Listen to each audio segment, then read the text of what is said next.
दोस्तों प्रयागराज के महाकुंभ मेले के दौरान डेली अलग अलग तरह की घटनाएं सामने आ रही है। आज मैं आपको एक ऐसी घटना सुनाने वाला हूं जिस घटना को सुनकर आपके पैर तले जमीन खिसक जाएगी। लोग प्रयागराज के महाकुंभ मेले में जाते हैं गंगा में स्नान करके अपने पाप को कम करने के लिए, यूं बोले तो समाप्त करने के लिए। लेकिन बहुत लोग ऐसे हैं जो प्रयागराज के महाकुंभ मेले में जाकर और अधिक पाप करते हैं। आज की घटना कुछ ऐसी है और यह घटना एक पारिवारिक है। परिवार के लोग ही इस घटना को अंजाम दिए हैं। तो चलिए जानते हैं इस घटना के बारे में विस्तार से। नमस्कार दोस्तों, मैं हूं संतोष, आप सभी का स्वागत करता हूं अपने इस यूट्यूब चैनल में। दोस्तों आज की सच्ची घटना की शुरुआत होती है उत्तर प्रदेश के मोहम्मदपुर से। वहीं एक परिवार होता है, उस परिवार में 4 लोग होते हैं, माँ और माँ के 2 बेटे और एक बहू, यानी कि 4 लोग होते हैं। उस माँ के जो बड़ा बेटा है उसका नाम पिंटू, जो छोटा बेटा है उसका नाम राजेश है और पिंटू की पत्नी जिसका नाम है सोनिया। 4 लोगों की फैमिली है। जो पिंटू है वो फौज में नौकरी करता है, यानी कि इंडियन आर्मी की नौकरी करता है। दोस्तों जैसा कि आप जानते हैं प्रयागराज का महाकुंभ मेला लगा हुआ है और देश क्या विदेश क्या हर जगह से, हर एक कोने से लोग आ रहे हैं और प्रयागराज के महाकुंभ मेले के दौरान गंगा में स्नान करके अपनी पापों को कम कर रहे हैं। अब इसी वजह से जो सोनिया है वो अपने पति के पास फोन करती है, पिंटू के पास, कहती है कि छुट्टी लेके आइए और चलिए चला जाए प्रयागराज के महाकुंभ मेले में। सब लोग जा रहे हैं और यह महाकुंभ मेला न जाने आने वाले समय में हम लोगों को मिलेगा कि नहीं मिलेगा, क्योंकि दोस्तों जैसा कि यह प्रयागराज का जो महाकुंभ मेला लगा हुआ है यह शायद 140 की 45 साल के बाद यह लगा है। तो पिंटू कहता है देखो इस समय मुझे छुट्टी नहीं मिल पाएगा, मैं फोर्स की नौकरी करता हूँ, जब चाहूं तब छुट्टी नहीं ले सकता और इस समय बहुत ही जरूरी है रहना। अगर तुम्हारा मन है तो तुम माँ को ले लो, छोटा भाई राजेश है उसको ले लो और जाओ आराम से प्रयागराज के महाकुंभ मेले में घूम कर आ जाओ। अब जो सोनिया है बात मान जाती है अपने पति की और अपनी माँ से कहती है, अपने देवर से कहती है। तो जो कि सोनिया है, जो सोनिया की सासू माँ है, वो मान जाती है। राजेश जो देवर है वो भी मान जाता है प्रयागराज के महाकुंभ मेले में जाने के लिए। लेकिन राजेश अपनी भाभी यानी सोनिया से कहता है कि भाभी जी क्यों न हो कि हम और आप चला जाए पहले प्रयागराज का महाकुंभ मेला घूम कर आया जाए। इसमें काफी भीड़ है, अभी भगदड़ भी मचा था, बहुत ही दिक्कत है और जब हम लोग आ जाएंगे तब मैं फिर माँ को लेकर अकेले जाऊंगा, उसको दर्शन करा दूंगा। और अगर हम लोग के साथ में जाएगी तो हम लोग अच्छे से घूम नहीं पाएंगे, बार बार माँ को देखना पड़ेगा, पकड़ना पड़ेगा। और आजकल प्रयागराज के महाकुंभ मेले में बहुत सारी घटना हो जा रहा है, कोई खो जा रहा है, कभी भगदड़ मच जा रहा है, बहुत दिक्कत होगा। तो सोनिया भी मान जाती इस बात को। अब सोनिया और जो उसका देवर राजेश है वो अपनी माँ को समझाते हैं, माँ भी मान जाती है और इधर राजेश और सोनिया फोन करके पिंटू के पास बताते हैं तो पिंटू भी मान जाता है। क्योंकि दोस्तों जिस तरह से भगदड़ मची है, जितने लोगों की जान गई है, इसको देखकर तो बहुत लोगों के रूह कांप जा रहे हैं। उसके बाद भी बहुत लोग प्रयागराज के महाकुंभ मेले में जा रहे हैं, लेकिन बहुत लोग डर गए हैं, नहीं जा रहे हैं।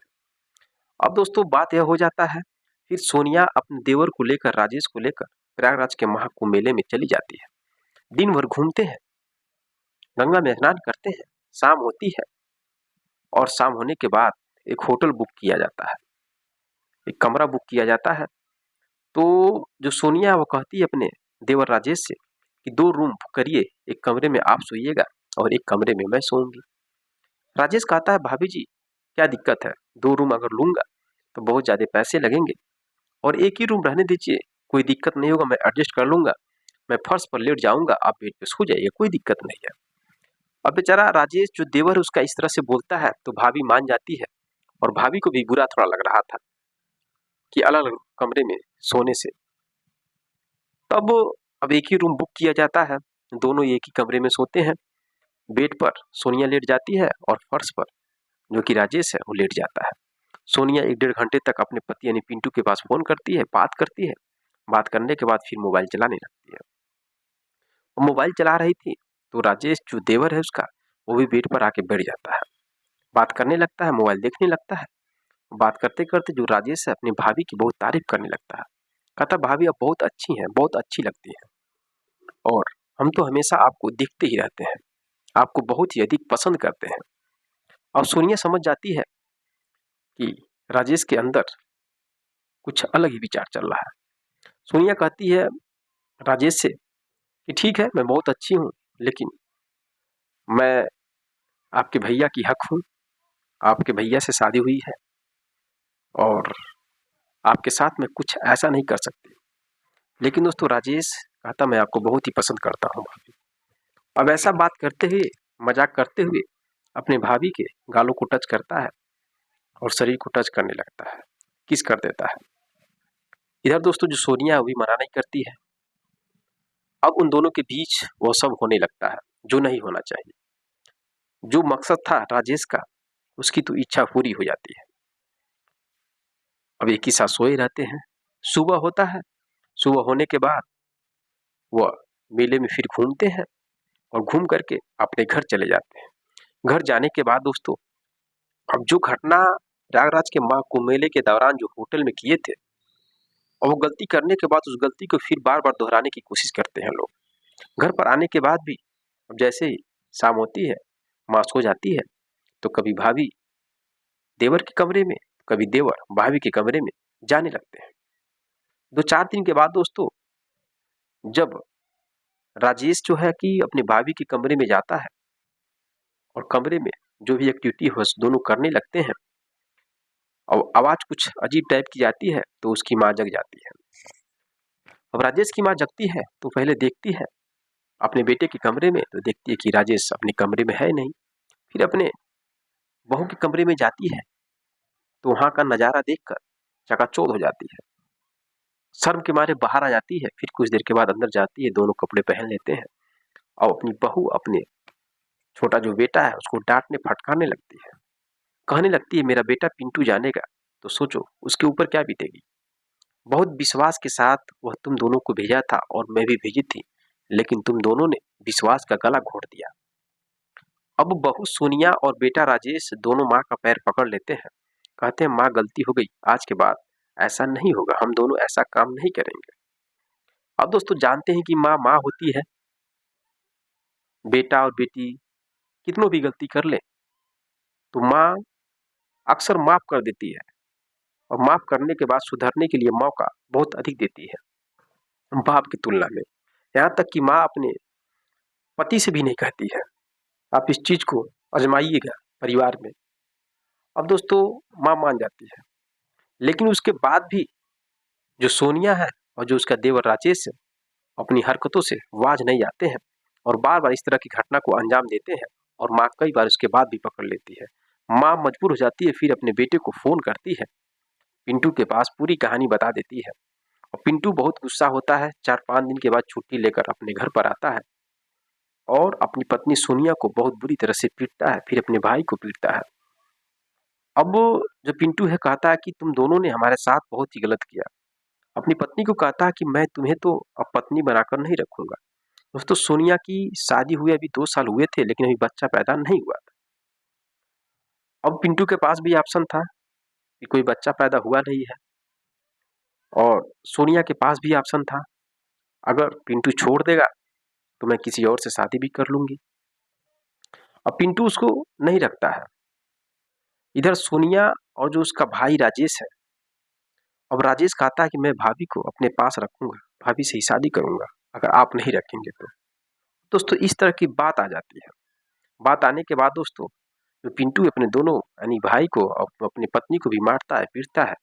सोनिया अपनी मायके चली जाती है। मायके जाने के बाद अब वहां से लोग आते हैं, पिंटू सारी कहानी बताता है और फिर यह एक मामला बना हुआ है। अब आगे देखिए क्या होता है कि सोनिया राजेश से शादी कर लेती है कि नहीं करती है। वैसे सोनिया और राजेश दोनों तो तैयार हैं। आगे क्या होता है, अगर शादी कर भी लेंगे तो राजेश खुद अपने घर में लेकर रहेगा, जो कि पिंटू का भाई है। अब सोचिए उस परिवार में क्या बीतेगा, क्या उस परिवार में शांति रहेगा कि नहीं रहेगा। मुझे तो नहीं लगता है कि शांति रहेगा। अब भाई भाई दुश्मन बन जाएंगे। तो इस तरह से दोस्तों ये लोग घटना को अंजाम दिए हैं, जो कि ऐसा नहीं करना चाहिए। आजकल परिवार में गंदी हरकतों की वजह से बहुत लोगों का परिवार टूट जा रहा है, बिखर जा रहा है, भाई भाई में लड़ाई हो जा रहा है, चाचा का, चाची का, भैया का, बहन का, सब संबंध बिखर जा रहे हैं। अगर ऐसी घटना को कोई अंजाम दे रहा है तो समाज में तो नाम बदनाम हो ही रहा है, परिवार में हो रहा है, पूरे देश में हो रहा है। इसलिए आप लोग अपने परिवार में हैं तो परिवार के हर एक सदस्य पर ध्यान दीजिए कि कौन कैसा है। आप जहाँ सोचेंगे, जहाँ की यह काम गलत नहीं हो सकता, ये तो रिश्ते में भाई बहन है, रिश्ते में चाचा चाची है, तो आजकल वहीं पर इस तरह की घटना को अंजाम दिया जा रहा है। इसलिए सावधान और सतर्क रहिए। सावधान और सतर्क करने के लिए ही सच्ची घटना आपके सामने लेकर आया हूँ। बाकी आप लोग की क्या राय है इस घटना के बारे में, कमेंट बॉक्स में कमेंट जरूर करिएगा। क्या जो सोनिया है और राजेश है दोनों ने सही किया है, गलत किया? और पिंटू क्या ने अपनी पत्नी को मारकर पीट कर छोड़ दिया, क्या सही किया या गलत किया? बाकी आप लोग की जो भी राय है कमेंट बॉक्स में कमेंट करिएगा। मिलते हैं नेक्स्ट वीडियो में नेक्स्ट घटना के साथ, तब तक के लिए जय हिंद, जय भारत।